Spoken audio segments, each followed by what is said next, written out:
Hello, fellow parents and educators.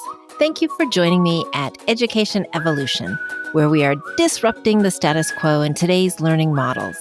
We talk about present-day education, what's broken, who's fixing it, and how. I'm Dr. Maureen O'Shaughnessy, your host and founder of Education Evolution and the Microschool Coalition, where we are fiercely committed to changing the narrative, to reimagining the education landscape and creating learning that serves all children and prepares them to thrive.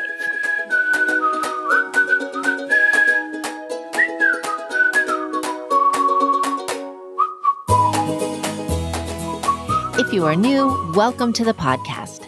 Please subscribe on our website to get it delivered to your inbox weekly. If you've been around a while, have you left a review?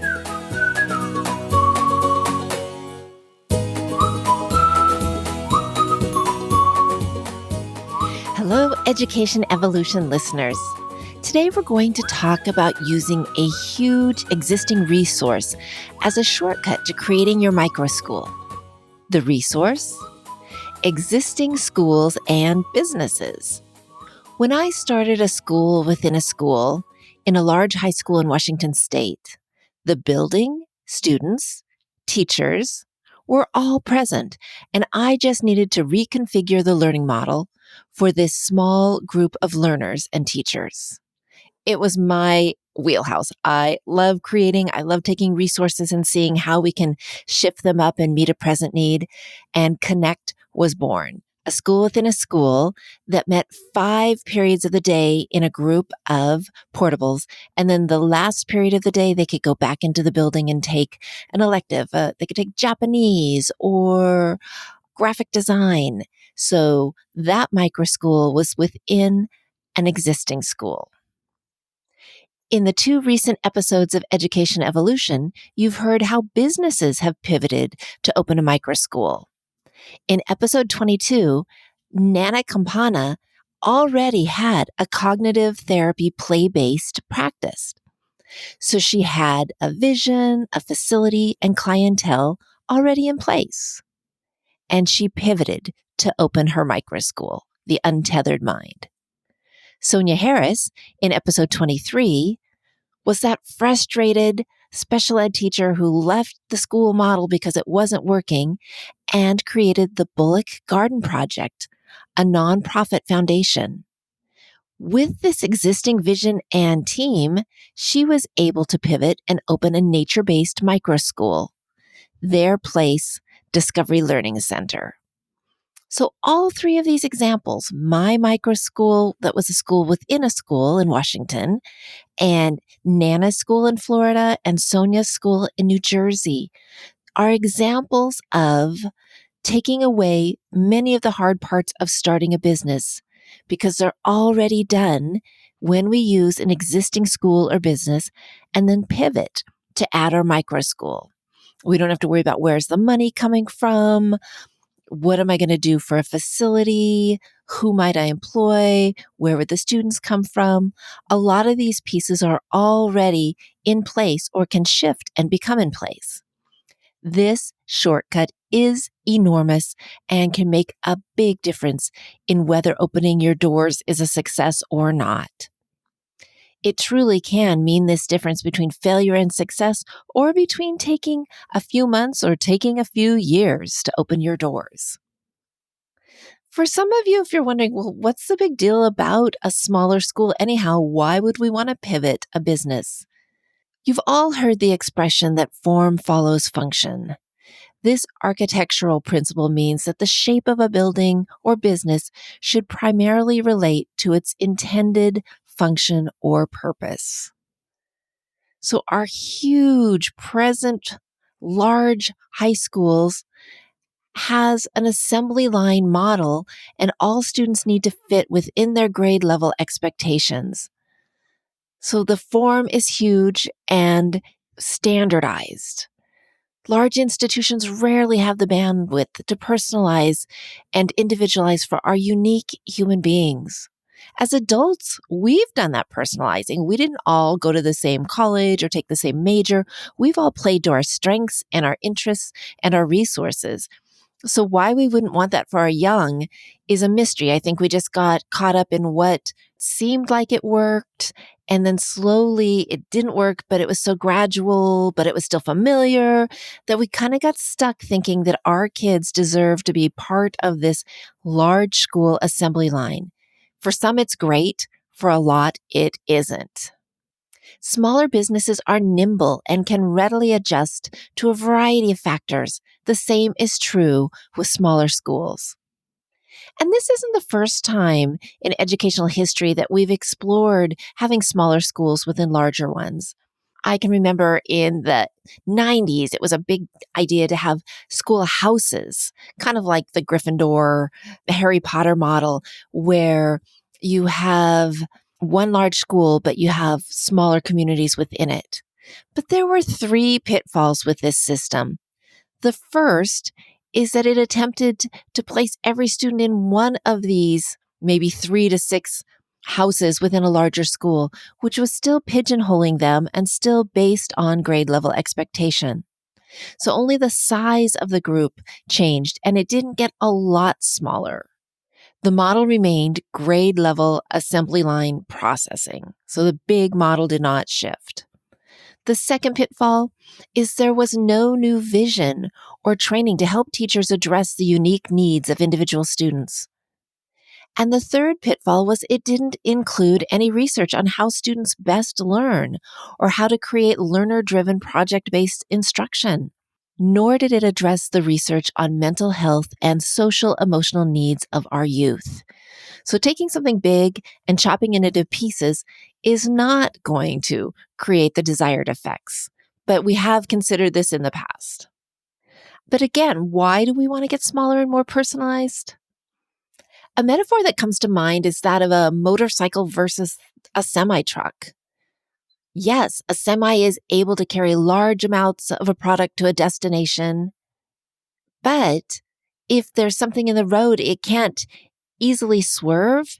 If there needs to be a sudden stop, it can't make these things happen well. It also can't take advantage of there's a sign. I want to take this next exit and do the off ramp and get into this cool opportunity.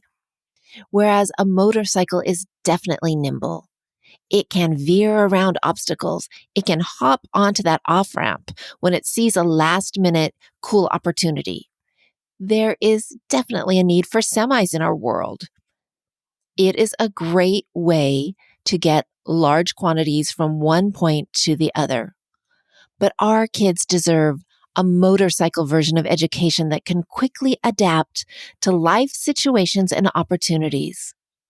We've seen how large institutions are not able to meet the needs for diminishing our achievement gap.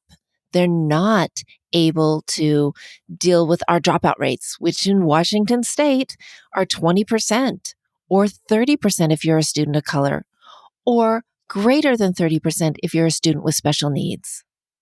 Yes, a semi can get a big load to a destination, but it's not worried about does every single product make it to the end point and in wonderful form.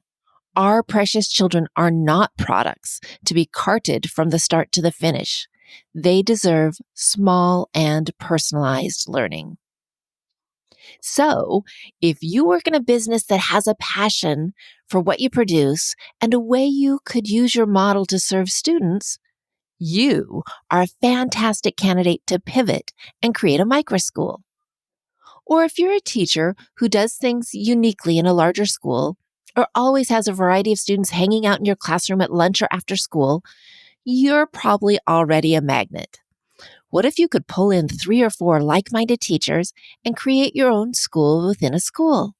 You already have all of the resources. It could be a half-day humanities program, perhaps one that is multi-year and students can loop back into the following year. Or maybe it's an art-integrated, project-based STEM program that ties in your art, science, and math curriculum, maybe with an elective thrown in. Or maybe you are just that somebody that sees resources, and you can go out and nudge a person within a business or a school. You don't have to be in that business or school yourself. We all need visionaries with a strong work ethic to help us transform our reality into the world we desire for our kids. So 5 steps you can take if you want to start this pivot process. 1, you can look objectively at your business or school and create a list of the resources you have and a vision for how you could use these to serve a specific population of students. That's what Sonia and Nana both did. You can share your idea, 2nd step, with another dreamer who isn't afraid of big ideas or change and who is passionate about all students thriving. See where your conversation takes you. 3rd step, you could sign up for my Build Your Own Micro School self-paced course. The cost is $199, and the profits go directly to their place, the Discovery Learning Center that I mentioned. This course takes the 7 steps from my book, Creating Microschools for Colorful Mismatched Kids, and breaks them down into action items with a worksheet for each of the 7 steps. It also includes becoming part of a private Facebook group where we support each other and share ideas. 4, after I wrote my book, I created Micro School Coalition. It attracts other small school leaders. So you could go and check out the list of schools on the Micro School Coalition website. Maybe there's one near you or one with a similar vision. Reach out and ask for more information. Each micro school in the Micro School Coalition has agreed to be a resource for others. We are all paying it forward.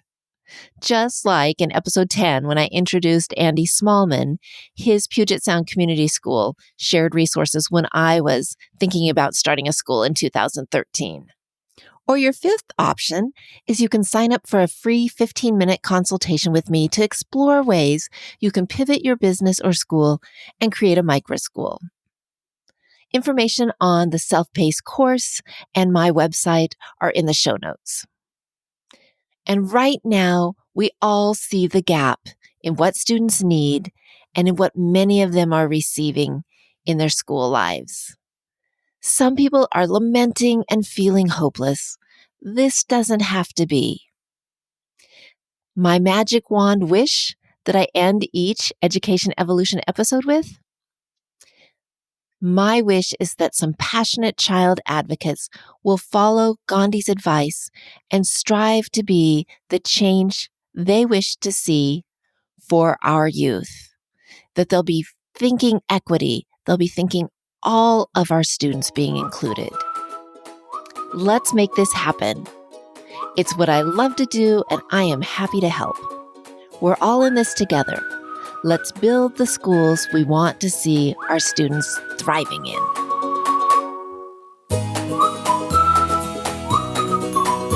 I know how challenging it is to make changes inside your own school or community. I've spent years working with schools around the world on creating learner-centered programs, and it always struck me how much schools were able to get done with the right tools and guidance. If you're ready to make changes like this in your own school, let's talk and put together an action plan. Visit educationevolution.org/consult for a free 15-minute call, and let's see if we're a good fit for more work together.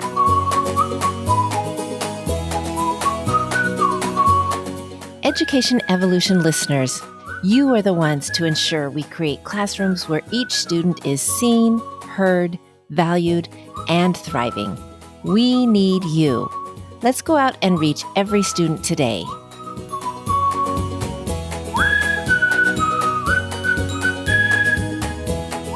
I'd be so grateful if you'd head over to your podcast app to give a great rating and review if you found this episode valuable. Don't wait. Please do it right now before you forget. I really appreciate it.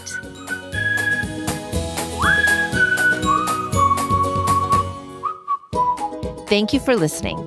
Signing off, I am Maureen O'Shaughnessy, your partner in boldly reimagining education.